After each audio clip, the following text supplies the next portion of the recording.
Welcome back to STEM Ambassadors Live. Well, kind of almost live, not quite live, but sort of live. We've had some amazing talks already, all about all different kinds of things. Rockets, we've been talking about bridges, we've been talking about how to make your home videos better.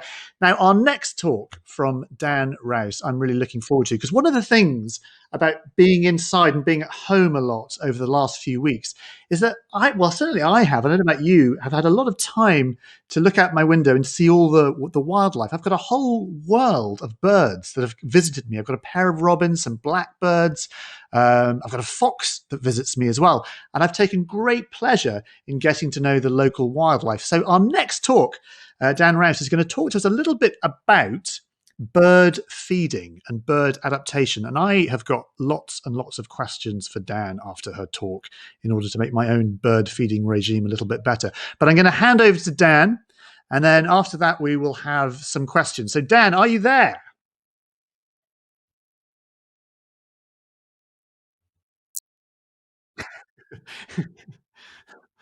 Well, hopefully Dan was there, but she's vanished. She's been picked up by a giant eagle and has been whisked off somewhere or something. Dan, are you there?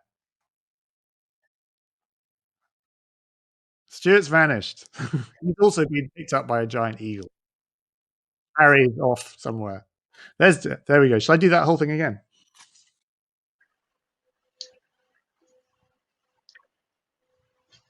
Hi there, everyone.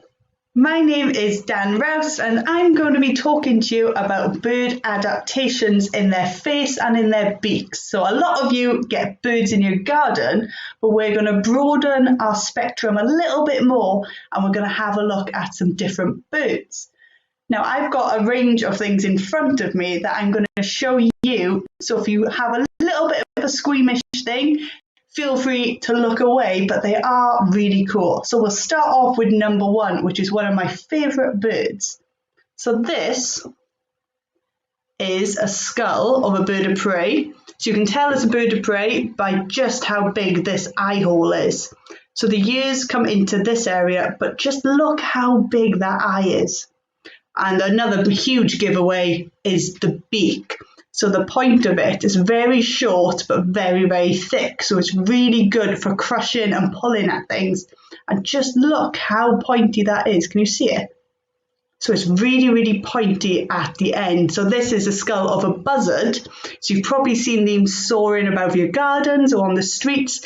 They're these big birds of prey, and they basically scavenge. So they start flying around. They'll spot the prey they're looking for with that huge eye and the huge nostrils, and then they just eat it by pulling bits off it with that point. So it's not just birds of prey that have got these really strong and pointy beaks. We have some other birds that have it as well. I'm sure everyone has seen one of these birds. This is a gull. So this is a herring gull. You can see the eyes are fairly large. They're not massively large, but look how big that nostril cavity is. So this is the nasal passage, and they can pull in all different scents from here. So if you're wondering why gulls are so good at finding your bin bags, this is why. So you can see that nasal cavity there. They get a lot of scents in it, so they can detect things a lot easier. But they've also, if I pop this up a bit more, can you see that pointy beak on the end? So that means that they can pull things apart easier as well. So normally gulls would be on the coast and they'd look for things like fish.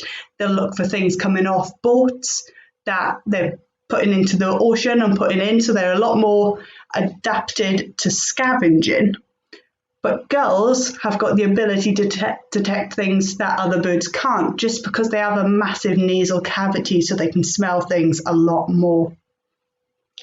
Speaking of seabirds, our coasts are filled with all different types of birds. But one that we see a lot of that isn't actually a type of gull, but many people think is a gull, the Old Norse name for it is the smelly gull, and that is a fulmar, which is this one. So its beak looks completely different to any other gull, but fulmars have a stomach acid inside of them that they spray out through their mouths that are basically all fishy, smelly, sticky stuff, and that's how they defend themselves. But it's not just what they can do that's interesting, it's actually their beak themselves. So you can see really small eye, so they don't really need to use their eyes that often when they're on the sea, but instead they use these noses. So they've got that little bump here. So because they're a member of the Bacilliformes family called tube noses, their nose is like a little sharp beak on the end, again for pulling things apart. Mainly it's fish. They are very, very lovely creatures. They like to eat fish. But one thing that Fulmars and Bacilliformes, the tube noses, has got, they have a thing called a naricorn. So it's not a unicorn, it's a naricorn. And a naricorn are these little plates on the top of their noses. If I just darken it slightly, can you see these two lines? And that is just a nasal passage and a gland that produces like a saline liquid. So it's basically like a very sticky water thing. Because they live on the sea and all the water they'll be drinking is salt-based and all the air that is around them has salt in it, it can dry out the noses of tube noses a lot. So what they do, they produce that liquid from the naricorns, from the little gland on top of their nose, and it sprays the whole nose and the nasal passage and the beak, so it keeps it nice and moist. So when we go to the beach, if we're feeling a bit sort of dehydrated and a bit sore, what we do is we put on cream and moisturiser, and that is what this does. So birds are adapted in all different kinds of way, where they can use different things to help them. So we got this with our fulmar.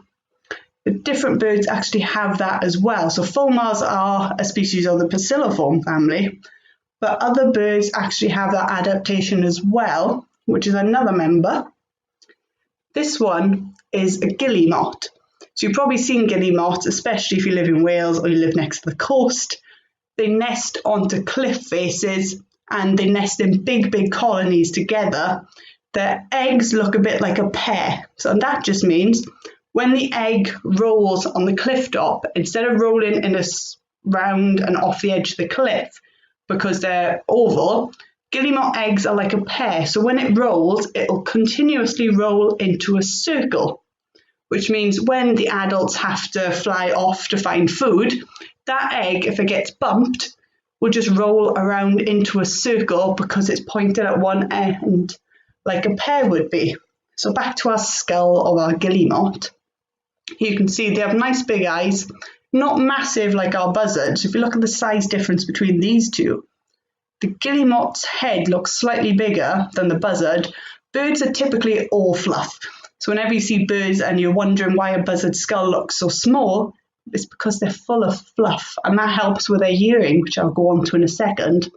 Just look at the eye difference between them two. So guillemots have a bigger nasal passage. They also have beaks a bit like chopsticks, so they're really good at picking things up. So these typically feed on things like sand eels and other fish that they can pick at easily from the surface. And you can see here, it goes into one straight thing. So when they put their heads under or they dive, they can just use all that force to go deeper into the water. So all bird skulls almost look like a triangle. So no matter what one we look at, they're all like a triangle. If you imagine the eyes are actually in there, they're all triangular, and that is so the air passes over them easily. But bird skulls are very, very tough. So you can just hear they're very strong because this is the front of a bird. When you imagine it flying, it'll fly this way. So the skull takes all the force. So they need to be really strong, which is why part of the beaks are actually part of bone, which is part of the skull. So it has a lot of force that can go into it. So when we're looking at different beaks, the different beaks actually indicate what the bird eats. So if you've got things like our sharp beak ones, they'll actually eat things that they can either pull apart or things that are tougher to eat, like meat, that type of thing. But then our easy pickers, like our guillemots with their chopstick beaks, they can pick at things. So when you're looking in your garden, you've got different creatures like your blue tits, your great tits. Those ones are pickers because they've got that chopstick-like beak. So they'll pick at the seeds instead. But if you imagine something like a bullfinch has almost an upper mandible, which is this, and the lower mandible, which is the part that would go here. They make a perfect fit, like you can see with our herring gull one. And those two, when they come together, they almost make it perfect for crushing things. So when you see bullfinches and chaffinches, they are basically known as crushers, so they can crush things in their beaks. But there's one bird that I think everybody loves. So have a look at one of them. It is one of my favourite birds. I think it's one of many people's favourite birds, and that is a flamingo. So if we look at the flamingo skull, you can see the eyes on them. It's fairly large because they need to spot really small food. So one flamingo eats 50,000 shrimps per day. So if we ate that amount, if I ate 50,000 shrimps per day, I would turn bright pink as well, because shrimps have got a chemical in them called carotene, and that carotene gives the flamingo that pink colour.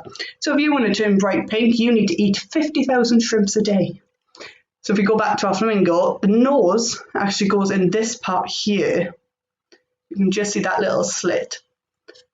The nose isn't that important to a flamingo. What's really, really important is this shape. So if you're imagining a bit of water, our flamingo is going to the surface. It wants to keep its nose out of the water, but still feed. So it does that. But when you watch flamingos in the zoo and things, they wave their heads back and forth, and flamingos are filter feeders. So it's a bit like a whale. They have a thing in them called lamellae. So if I pop that off, can you see these little ridges? It looks a bit like a knife edge. So these lamellae are really important to a flamingo because they'll pull in all the shrimp inside of the water. So they'll put them in, they'll pull them in through here, they'll hold it into this beak part, and that skin flap underneath, they pump their tongues 6 times a second. So if you guys have a go, you've got to pump your tongue 6 times a second. I can probably do it. 1 second is 1 pump. So if you just go and shaking that head back and forth. So the babies have this straight beak for about a year. When they start going off their crop milk and start eating proper food like the adults, and they turn into an adult flamingo. So the beaks actually turn the colour as well. They do turn a bit of a pinkish colour, and then other flamingo species have got brighter bills. If you have a look at James's flamingo or Andean flamingo, they're bright, bright yellow colours, and they're really bright and that kind of thing. So when you're looking in your gardens later, have a look at the different beaks you can find on your feeding stations. You'll have your crushers, you'll have your peckers, and you might even have some drummers. So you've got things like coal tits, woodpeckers, nuthatches. They tend to drum at things rather than crush them because they haven't really got strong beaks. So they tend to peck. And then you've got your picker-uppers, like your blue tits, that tend to just pick at things. But it's beaks that determine what food birds eat. So you might have a thing called convergent evolution, where birds have come up with the same idea. So if you have something like your fulmar that picks up and uses that curve to pull at things and eat them that way, our buzzard has exactly the same adaptation.